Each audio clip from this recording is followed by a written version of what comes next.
വീണ്ടും പുതിയ വീഡിയോയിലേക്ക് സ്വാഗതം. അതുപോലെ എല്ലാവർക്കും ക്രിസ്മസ് ആശംസകൾ നേർന്നുകൊണ്ട് നമ്മുടെ പുതിയ വീഡിയോ തുടങ്ങാം. ഇന്ന് നമ്മൾ ചെമ്മീൻ്റെ ഒരു റെസിപ്പിയാണ് ചെയ്ത് കാണിക്കാൻ പോകുന്നത്. ഇത് മമ്മി വീട്ടിൽ എപ്പോഴും ചെയ്യാറുള്ളൊരു കറിയാണ്. ഒരു നാടൻ പഴയകാല റെസിപ്പിയാണിത്. നമുക്കിത് ചോറിൻ്റെ കൂടെയോ അപ്പത്തിൻ്റെ കൂടെ, ഇടിയപ്പം, പുട്ട് അങ്ങനെ എല്ലാത്തിനും പറ്റിയ ഒരു നല്ല സൈഡ് ഡിഷിൻ്റെ കറിയാണ്. എല്ലാവരും ഇത് ചെയ്ത് നോക്കിയിട്ട് ഇഷ്ടപ്പെട്ടെങ്കിൽ ഒന്ന് ലൈക്ക് ചെയ്യാനും കമൻറ്റ് ചെയ്യാനും മറക്കരുത്. അതുപോലെ നമ്മുടെ ചാനൽ ഇതുവരെ സബ്സ്ക്രൈബ് ചെയ്യാത്തവരുണ്ടെങ്കിൽ ഒന്ന് സബ്സ്ക്രൈബ് ചെയ്ത് സപ്പോർട്ട് ചെയ്യണേ. ഇതിനായിട്ട് ആദ്യം ഒരു ചട്ടി ചൂടായിട്ട് വരുമ്പോൾ അതിലേക്ക് ലേശം വെളിച്ചെണ്ണ ഒഴിച്ച് കൊടുക്കുക. എന്നിട്ട് സവാള കുറച്ച് കനം കുറഞ്ഞായിട്ട് അരിഞ്ഞത് അതും കൂടെ ചേർത്ത് കൊടുക്കുക. എന്നിട്ട് ഒന്ന് ഇളക്കിയതിന് ശേഷം നമുക്കിനി ഇതിലേക്ക് ലേശം പച്ചമുളക് അരിഞ്ഞത് അതും കൂടെ ചേർത്ത് കൊടുക്കണം.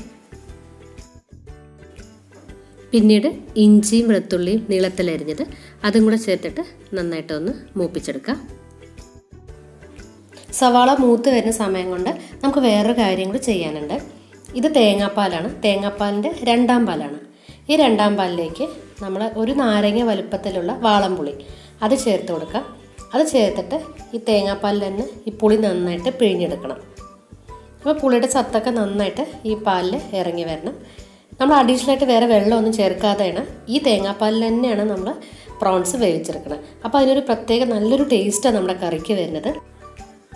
ഒരു മുറി തേങ്ങ മതിയാവും ഇതുപോലെ ഒന്നാം പാലും രണ്ടാം പാലും എടുക്കാനായിട്ട്. ഈ സമയം കൊണ്ട് നമ്മുടെ സവാള നന്നായിട്ട് മൂത്ത് വന്നിട്ടുണ്ട്. ഒന്ന് മൂത്ത് വന്നാൽ മതി, ഒന്ന് സോഫ്റ്റ് ആയാൽ മതി, ഒരുപാട് ഫ്രൈ ആക്കേണ്ട ആവശ്യമില്ല കേട്ടോ. എന്നിട്ട് ഇതിലേക്ക് കറിവേപ്പില ചേർത്ത് കൊടുക്കുക. അതിനുശേഷം പൊടികൾ ചേർത്ത് കൊടുക്കാനുണ്ട്. പൊടികൾ ചേർക്കുമ്പോൾ പ്രത്യേകം ശ്രദ്ധിക്കണം, ലോ ഫ്ലെയിമിലാക്കണം. ഹൈ ഫ്ലെയിമിലാക്കി വെച്ചാൽ പൊടികളെല്ലാം കരിഞ്ഞു പോകും. അപ്പോൾ ലോ ഫ്ലെയിമിലാക്കിയിട്ട് ആദ്യം മല്ലിപ്പൊടി ചേർത്ത് കൊടുക്കുക. മല്ലിപ്പൊടി ചേർത്തിട്ട് നന്നായിട്ടൊന്ന് ഇളക്കി കൊടുക്കുക. അതിൻ്റെ ഒരു പച്ചമണം മാറുന്നത് വരെ നമുക്കതൊന്ന് നന്നായിട്ട് ഇളക്കി കൊടുക്കാം. പിന്നീട് മഞ്ഞൾപ്പൊടി ചേർത്ത് കൊടുക്കുക. അതൊന്ന് ചേർത്തിട്ട് ഒന്ന് ഇളക്കി കൊടുത്തിട്ട് അതിന് ശേഷം നമുക്കിതിലേക്ക് മുളക് പൊടി ചേർത്ത് കൊടുക്കണം. മുളക് പൊടി നമ്മുടെ ആവശ്യത്തിന് എരിവിനനുസരിച്ചിട്ട് മുളക് പൊടി ചേർത്ത് കൊടുക്കാം. പൊടികളുടെ പച്ചമണമൊക്കെ ഒന്ന് മാറിക്കഴിയുമ്പോൾ നമ്മളിതിലേക്ക് അരിഞ്ഞു വെച്ചിട്ടുള്ള തക്കാളി ചേർത്ത് കൊടുക്കാം. തക്കാളി ഒരു തക്കാളിയാണ് എടുത്തത്. അത് ചേർത്തിട്ട് ഒന്ന് ഇളക്കി കൊടുക്കുക. തക്കാളി ഒരുപാട് സ്മാഷായി പോകണ്ട, ഒന്ന് ഇളക്കി കൊടുത്താൽ മതി. ഇടയ്ക്ക് ഒന്ന് വാടി കിട്ടിയാൽ മതി.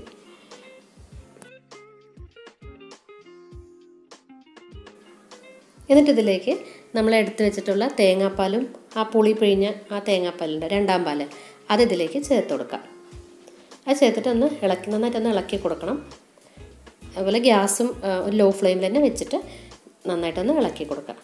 ഈ സമയത്ത് നമുക്ക് ഇതിനാവശ്യമായിട്ടുള്ള ഉപ്പും കൂടെ ചേർത്ത് കൊടുക്കാനുണ്ട്. എന്നിട്ട് ഇതിലേക്ക് നമ്മൾ നേരത്തെ ക്ലീൻ ചെയ്ത് വെച്ചിട്ടുള്ള പ്രോൺസ് ചേർത്ത് കൊടുക്കാം. പ്രോൺസും കൂടി ചേർത്തതിന് ശേഷം നമുക്ക് ഗ്യാസ് മീഡിയം അല്ലെങ്കിൽ ലോ ഫ്ലെയിമിൽ ആക്കി വെച്ചതിന് ശേഷം മൂടി വെച്ചിട്ട് നന്നായിട്ട് കുക്ക് ചെയ്തിട്ടെടുക്കാം.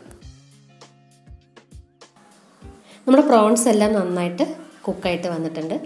നമ്മൾ ഈ രണ്ടാം പാലാണല്ലോ ഇത് എല്ലാം കുക്ക് ചെയ്തത്, പ്രോൺസ് കുക്ക് ചെയ്തിട്ട് എടുത്തത്. അത് കാരണം കറിക്ക് നല്ലൊരു ടേസ്റ്റും നല്ലൊരു മണമാണ് കേട്ടോ വരുന്നത്. പിന്നീട് നമുക്കിതിലേക്ക് ഒന്നാം പാല് ചേർത്ത് കൊടുക്കാം. ഒന്നാം പാല് ചേർക്കുമ്പോൾ ഗ്യാസ് എപ്പോഴും ലോ ഫ്ലെയിമിൽ തന്നെ വെച്ച് കൊടുക്കാനുണ്ട്. ഹൈ ഫ്ലെയിം ആക്കരുത്. അതുപോലെ നന്നായി തിളപ്പിച്ചെടുക്കരുത്. സൈഡൊക്കെ ഒന്ന് തിളച്ച് വന്നാലും മതി. അതിനുശേഷം നമ്മൾ ഒരു തണ്ടോളമുള്ള കറിവേപ്പില ഈ സമയത്ത് ചേർത്ത് കൊടുക്കാം.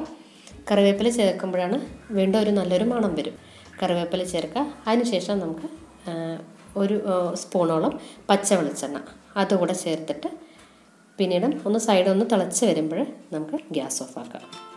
അങ്ങനെ നമ്മുടെ കറി റെഡി ആയിട്ടുണ്ട്. എല്ലാവരും ഈ ക്രിസ്മസിന് ഇതൊന്ന് ട്രൈ ചെയ്തിട്ട് കമൻറ്റ് അറിയിക്കാനും മറക്കരുത്.